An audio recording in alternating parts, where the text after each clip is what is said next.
Trigonometry झालं आपलं, ठीक आहे. ट्रिग्नोमेट्री बेसिक मॅथ्स मध्ये संपलं. आता आजच्या लेक्चरला एक दोन कन्सेप्ट आहेत. एक आहे जीपी सिरीज ज्योमेट्रिक प्रोग्रेशन, दुसरं आहे बायनॉमियल थेरम, आणि मग दोन आर्टिकल्स राहतील डिफरन्शिएशन अँड इंटिग्रेशन. ओके, एक क्वाड्रेटिक इक्वेशनचा एक थोडासा फील देईन, मग हा चॅप्टर इथे संपेल. म्हणजे जेवढं आपल्याला 11th आणि 12th ला मॅथमॅटिक्स लागतंय फिजिक्स मध्ये ते सगळं आपलं कव्हर होईल. ठीक आहे. सो नेक्स्ट आर्टिकल लिहा, geometric progression. Geometric progression basic maths सुरू आहे. बेसिक मॅथ्स त्याच्यामध्ये geometric progression. Geometric progression. Geometric progression is abbreviated as GP series. GP series. Important आहे सीईटी मध्ये किंवा जेई मध्ये जेव्हा न्यूमेरिकल्स येतात तेव्हा जीपी सिरीज वरती क्वेश्चन्स असू शकतात. ठीक आहे. आधी नॉर्मल जीपी सिरीज सांगेन आणि त्याच्यानंतर मग फिजिक्स मध्ये कसे न्यूमेरिकल्स येतात ना ते बघूया. ठीक आहे. सो जीपी सिरीज म्हणजे सपोज असा आहे 1 2 4 8 16 32 लाईकवाईज ही जीपी सिरीज आहे. ठीक आहे. किंवा सपोज 1 हाफ 1/4 1/8 1/16 1/32 ही पण जीपी सिरीज आहे. किंवा सपोज मी असं घेतलं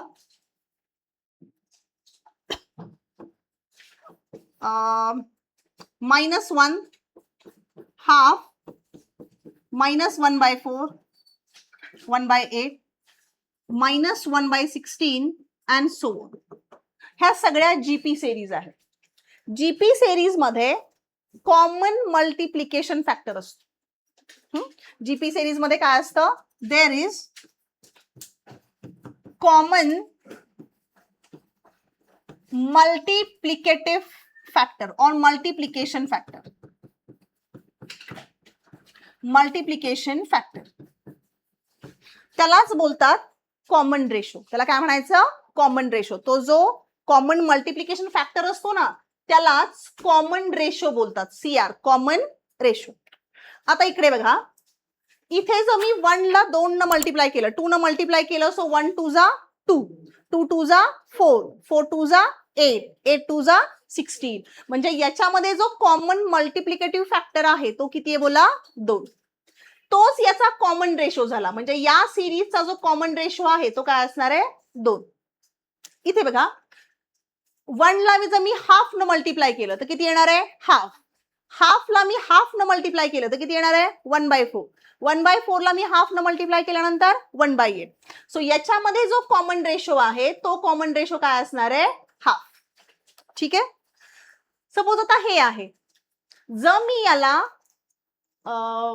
येत आहे का, सपोज हाफ न मल्टिप्लाय केलं तर -हाफ पाहिजेत ना.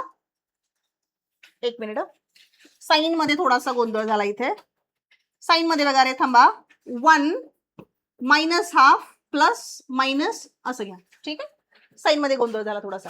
बघा, मी जर याला -हाफ न मल्टिप्लाय केलं, 1 ला जर मी -हाफ न मल्टिप्लाय केलं तर किती येणार आहे, -हाफ. -हाफ ला मी -हाफ न मल्टिप्लाय केलं तर 1/4 असं होईल ना. बघा ना, -half into -half, minus minus becomes plus, half into half 1/4. So 1/4 into -half, 1/4 into -half minus 1/8. Okay.